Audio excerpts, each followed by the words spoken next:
Fala pessoal, sejam todos bem-vindos a mais um vídeo aqui do NS Futebol. Seguinte, dia de Inter e Santos pelo Campeonato Brasileiro. Meu tom de voz vai ficar um pouco mais baixo, tá?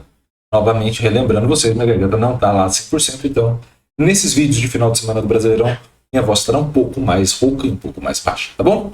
Seguinte, termos de análise, vocês já entenderam para onde vai o caminho, né? Não preciso nem explicar tanto o caminho que vai ser seguido, mas a gente tem ali por estilo 47-44, ou seja, um jogo equilibrado e basicamente uma chance de empate entre as duas equipes. Mas quando você vai para mando de campo, a queda do Santos é bem acentuada e o aumento de overall do Inter também. E aí você sai do empate possível para uma vantagem grande para a equipe do Internacional. Então esse é o primeiro ponto. O segundo, para a gente organizar, na parte aí de baixo você vai ter essa tabela, e essa tabela está associada diretamente ao mando de campo, ou seja, ao cenário onde o Inter tem uma grande vantagem. Esse é o primeiro ponto. Nesse cenário onde o Inter tem uma grande vantagem, o Inter tende a ficar com mais posse, a ter maior progressão e recuperar mais rápido. Então, esses quatro cenários, você tem quatro cenários favoráveis ao Inter, tá? Então as ações que você mais vai ver no jogo, esses cenários estão implicados diretamente no Inter melhor, no Inter pressionando mais, o Inter mantendo mais posse e progredindo mais em campo, tá?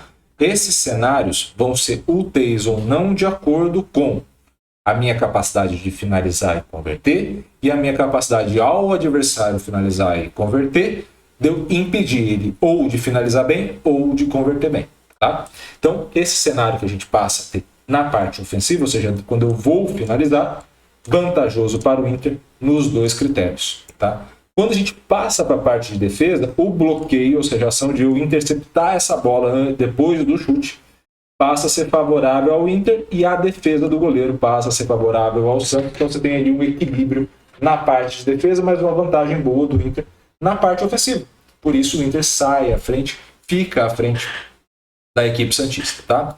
Quando a gente vai entender o impacto do adversário, a gente pode entender o seguinte: o Inter jogando contra equipes parecidas com o Santos está em azul. E sim, há uma linha em azul aí, tá? E quando a gente começa a olhar o Inter jogando fora de casa, jogando como mandante, perdão, tem essa linha em laranja. O que modifica de uma para outra? Basicamente eu tenho uma manutenção de quase todos os cenários.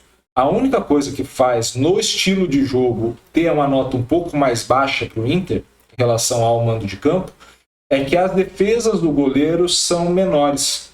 Tá? Então esses cenários onde tem uma equipe como o Santos, que é uma equipe com menos posse de bola e mais contra-ataque, faz com que se a finalização passe do bloqueio, não permita que o goleiro faça a defesa. Então é só isso, o único critério que apresenta alguma modificação ali mais acentuada.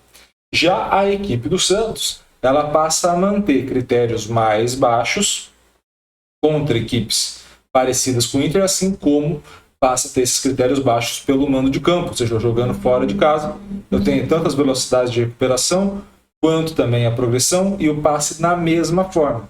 O que vai modificar nesse cenário? Como eu marco mais baixo ainda e consigo contra-atacar, em alguns cenários, principalmente quando o Santos está como mandante, ou seja, não é o caso agora, o Santos consegue bloquear melhor as ações, consegue depender menos do goleiro e acabar finalizando mais e convertendo mais. Esses são os cenários que vão ter. Por isso que o Santos sobe de overall no estilo em relação ao mando. Já o Inter cai um pouquinho.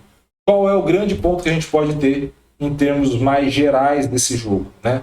A gente está olhando para um cenário, e aí eu vou voltar aqui para vocês, um cenário que mesmo o Inter nos bons momentos não converte tanto e o Santos não converte tanto nos dois cenários que a gente viu, tá? E isso é muito preocupante para ambas as equipes. Por quê? Porque nesses cenários onde você tem uma margem até que grande favorável a uma das equipes, no caso o Internacional, né, principalmente ali para o mando, por mais que você tenha essa margem grande, um gol do adversário muda muito.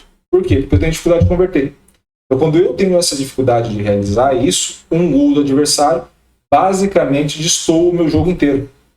Então, se o Santos faz um gol cedo, o Inter passa a ter um adversário bem postado atrás que vai aproveitar os espaços de contra-ataque e vai gerar mais perigo.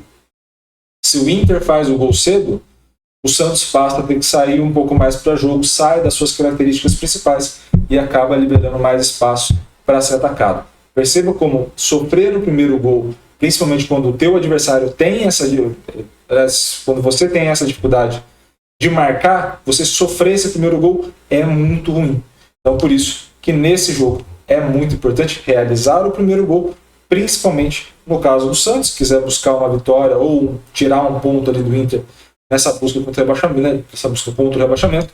E o Inter também é importante realizar logo o primeiro gol para tomar controle estratégico do jogo, para poder explorar os espaços e na marcação-pressão conseguir sair ali com uma maior vantagem do Beira-Rio, beleza? Espero muito que vocês tenham gostado desse vídeo. Gostou? Puta, comente e compartilhe esse vídeo com o máximo possível. Gente, é claro, se inscreva no canal e ative o sininho para receber todas as notificações aqui do canal. Um grande abraço a todos. Obrigado pelo carinho e pela audiência. Valeu. Até a próxima.